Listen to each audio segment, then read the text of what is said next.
ለመሆኑ በታሪክ ትልቁን ዝርፊያ ለመፈጸም ምን ያህል መድፈር ይጠይቃል?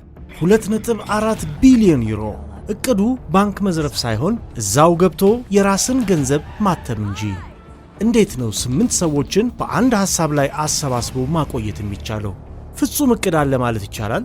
ሕጎቹ ጥብቅ ነበሩ። እውነተኛ ስም አይጠራም። እርስ በርስ ፍቅር መጀመር፣ መግደልና ደም ማፍሰስ ፍጹም የተከለከለ ነው። ነገር ግን የመጀመሪያው ጥይት ሲተኮስ ይህ ፍጹም የተባለው እቅድ መመሰቃቀል ይጀምራል። ለመሆኑ ይህ ታሪካዊ እብደት እንዴት ተጀመረ? አሁኑኑ ሰብስክራይብ አድርጉና የመኒ ሃይስት ላ ካዛ ዴ ፓፔል ምዕራፍ 1 ክፍል 1ን አብረን እንይ።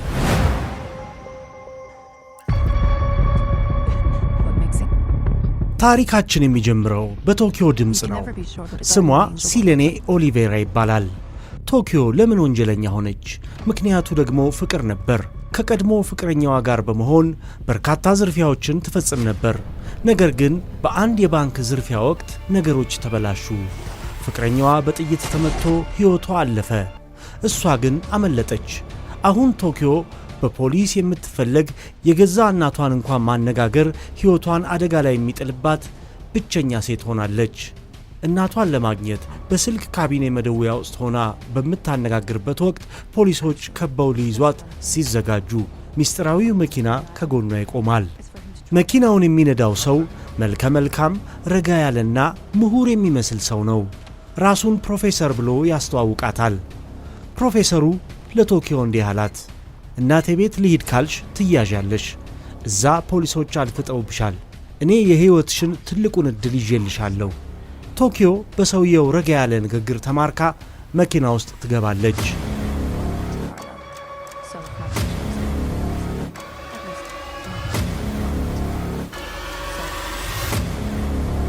ፕሮፌሰሩ ቶኪዮን ይዟት የሄደው ወደ ቶሌዶ ከተማ ነው። እዚያም ሌሎች 7 ወንጀለኞችን ሰብስበዋል። እነዚህ 8 ሰዎች ምንም አይነት የግል መረጃ መለዋወጥ የለባቸውም። አንዳቸው የሌላኛውን ትክክለኛ ስም፣ ዘመድ ወይም የመጡበትን ቦታ ማወቅ በጥብቅ የተከለከለ ነው። ለዚህም ነው የከተማ ስሞችን የተጠቀሙት። ቶኪዮ ተራኪያችን ናት። የቡድኑ ልብ፣ ስሜታዊ፣ በፍጥነት የምትናደድ ግን በጣም ቆራጥ ወጣት ቆንጆ። የመጀመሪያ ፍቅሯ በፖሊስ ሲገደል ቶኪዮ የማይጠፋ ቁስል ይዛለች። ለሕግ መታዘዝ አትወድም። ሥርዓትን ትጠላለች።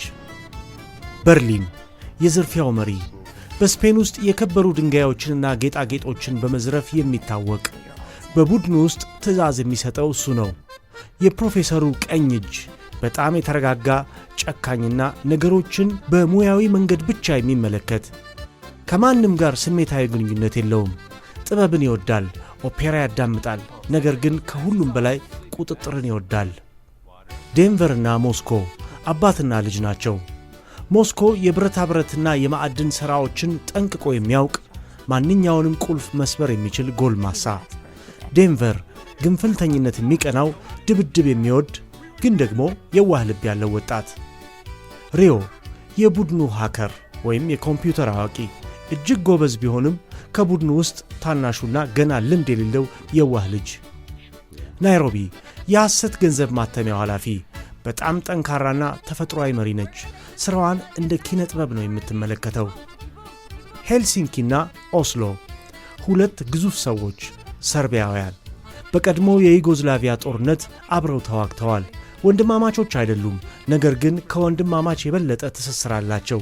ሄልሲንኪ ደግ ነው፣ ልቡ ለስላሳ ነው።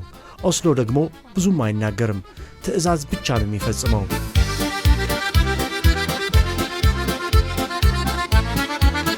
ፕሮፌሰሩ ለ5 ወራት ሙሉ የስፔንን የገንዘብ ማተሚያ ድርጅት ሮያል ሚንት ኦፍ ስፔን አወቃቀር፣ የደህንነት ሲስተምና የፖሊሶችን የሥራ ሂደት አንድ በአንድ ያስተምራቸዋል። ለ5 ወራት ያህል ዘግተው ልምምድ አደረጉ። ከውጭው ዓለም ጋር ግንኙነት ሙሉ በሙሉ ተቋርጧል። ስልክ የለም፣ ኢንተርኔት የለም፣ ቴሌቪዥን የለም፣ ከማንም ጋር መገናኘት የለም። ያለው ልምምድ ብቻ ነው። ከጠዋት እስከ ማታ ልምምድ፣ በየቀኑ ያለማቋረጥ። ፕሮፌሰሩ አስተማሪያቸው ነበር። ሁሉንም ነገር አስተማራቸው፣ የተኩስ ልምምድን ጨምሮ። ነገር ግን መተኮስ ብቻ ሳይሆን መቼ መተኮስ እንዳለባቸውና መቼ እንደሌለባቸውም አስተምሯቸዋል። የታጋቾችን አያያዝ፣ የስነ ልቦና ዝግጅት፣ ሚዲያን እንዴት መጠቀም እንደሚችሉም አስተማራቸው። እኛ ከማንም ላይ ገንዘብ አንሰርቅም ይላቸዋል ፕሮፌሰሩ። እኛ የምናደርገው የራሳችንን ገንዘብ ማተም ነው። ህዝቡ እኛን ሲያይ እንደ ሮቢን ሁድ ነው የሚቆጥረን። ደም እስካልፈሰሰ ድረስ ህዝቡ ከኛ ጋር ነው። ስልጠናው ካለቀ በኋላ ታላቁ ቀን ደረሰ። ማለዳ ላይ ሁሉም ተነሱ። ውጥረቱ በአየር ላይ ይሰማል። ነገር ግን ፍርሃት አልነበረም። ዝግጁ ነበሩ። ፕሮፌሰሩ አንድ የመጨረሻ ዕቃ አደላቸው። ማስኮች ወይም ጭምብሎች፣ የሳልቫዶር ዳሊ ፊት የተሳለባቸው ጭምብሎች እና ቀይ ሙሉ ቱታ ሬድ ጃምፕሱት። ቀዩ ቀለም የአብዮት ምልክት ነው። ሳልቫዶር ዳሊ ሥርዓቱን የሚቃወም አርቲስት ወይም ሰዓሊ ነበር። ሕጉን ለመቃወም አልፈራም። ራሱን በራሱ መንገድ የገለጸ ሰው ነበር። ዘራፊዎቹም እንደዚያ ናቸው። ሥርዓቱን ይቃወማሉ፣ ሕጉን አይፈሩም፣ የራሳቸውን መንገድ ይከተላሉ።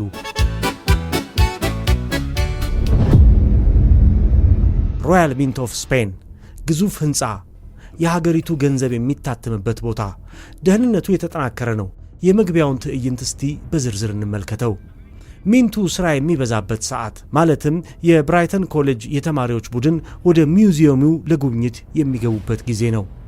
በመጀመሪያ የገንዘብ ማተሚያ ቤቱ ከባድ ጭነት ማመላለሻ ትራክና አጃቢው የፖሊስ መኪና በቁጥጥር ስር እንዲውሉ ይደረጋሉ። በመኪኖቹ ውስጥ የነበሩትን ሁሉንም ሰዎች ያግቷቸውና የእነርሱን አልባሳትና ቁሳቁስ በመጠቀም የሚንቱን ባልደረቦች ተመሳሰሉ። የእቅዱ ትልቁ አካል የታጋቾች ጉዳይ ነው። በዚያን ቀን ወደ ገንዘብ ማተሚያ ተቋሙ ለጉብኝት ከመጡት ተማሪዎች መካከል አሊሰን ፓርከር ትገኛለች። አሊሰን ፓርከር በስፔን የእንግሊዝ አምባሳደር ልጅ ነች። ፕሮፌሰሩ ይህችን ልጅ ታጋች ማድረጉ ፖሊስ ወደ ውስጥ ገብቶ ጥቃት እንዳይሰነዝር የሚያደርገው ትልቁ ጋሻው እንደሆነ ጠንቅቆ ያውቃል። በርሊንና ሌሎች ወንዶች የመኪናውን አሽከርካሪና ጠባቂዎች በሽጉጥ በማስገደድ የደህንነት ልብሶችን በመቀየር ከፖሊስ አጃቢዎች ጋር በመሆን ወደ ባንኩ ግቢ ይገባሉ። በተመሳሳይ ሰዓት ቶኪዮና ናይሮቢ እንደ ተራ ሲቪል ደንበኛ በመምሰል በዋናው በር በኩል ወደ ውስጥ ይገባሉ።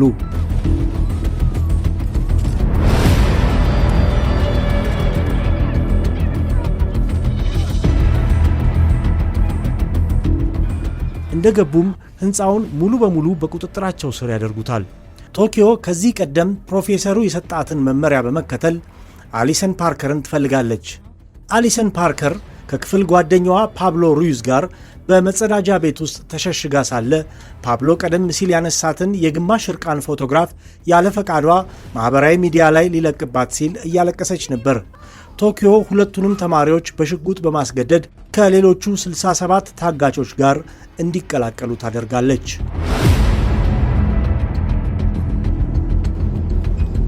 ወደ ሮያል ሚንት ኦፍ ስፔን በተሳካ ሁኔታ ገብተዋል። 67 ሰዎችን ተቆጣጥረዋል። የገንዘብ መጋዘን ተከፍቷል። ፖሊስ በፍጥነት አካባቢውን ከቦታል።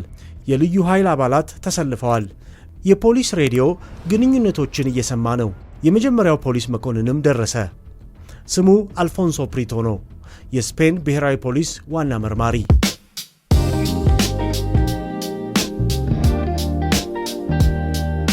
ፕሮፌሰሩ ካወጣቸው ሕጎች መካከል አንዱ በቡድኑ ውስጥ ምንም አይነት የፍቅር ግንኙነት መፈጠር የለበትም የሚል ነበር።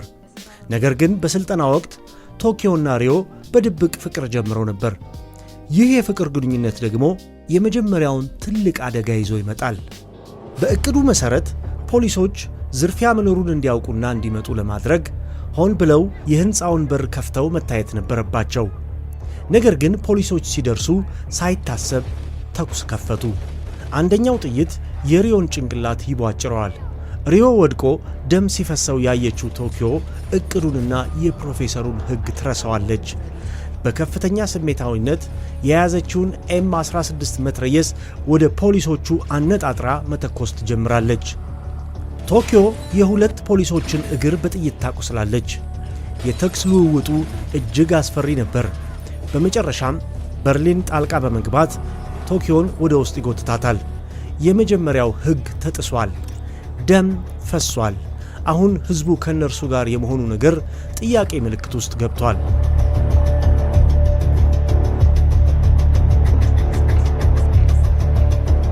ፖሊሶች ወንጀለኞቹ ገንዘብ ይዘው የሚያመልጡበትን ቀዳዳ ለመዝጋት ሲጣደፉ እውነተኛውና አስደናቂው ዕቅድ ግን ገና መጀመሩ ነበር። ወንጀለኞቹ ወደ ውስጥ የገቡት ያለውን ገንዘብ ዘርፈው ለመውጣት አይደለም። ታጋቾቹን ተጠቅመው መሬት እንዲቆፍሩ እያደረጉ በሌላ በኩል ደግሞ ማሽኖቹን አስነስተው አዳዲስ ኖቶችን ማተም ይጀምራሉ። የህትመት ማሽኖቹ ድምፅ ማተሚያ ቤቱን ይሞላዋል። ለመሆኑ ይህንን ዕቅድ ያወጣው ፕሮፌሰር እስከ መጨረሻው ፖሊስን ማታለል ይችላል? በቶኪዮና በሪዮ መካከል ያለው ፍቅርስ ሌላ ምን አደጋ ይዞ ይመጣ ይሆን? የመኒ ሃይስት የመጀመሪያው ክፍል በዚህ መልኩ እጅግ አስገራሚ በሆነ ውጥረት ይጠናቀቃል። ቀጣዩን ክፍል በሰፊውና በዝርዝር እንድንሰራላችሁ ከፈለጋችሁ አሁኑኑ ቪዲዮውን ላይክ አድርጉት። በተጨማሪም በኮሜንት መስጫው ላይ ክፍል 2 ይቀጥል ብላችሁ ጻፉልኝ። ለቻናሉ አዲስ የሆናችሁ ደግሞ የደወል ምልክቷን በመጫን ሰብስክራይብ በማድረግ ቤተሰብ ሁኑ። በቀጣይ ክፍል እስከምንገናኝ ሰላም።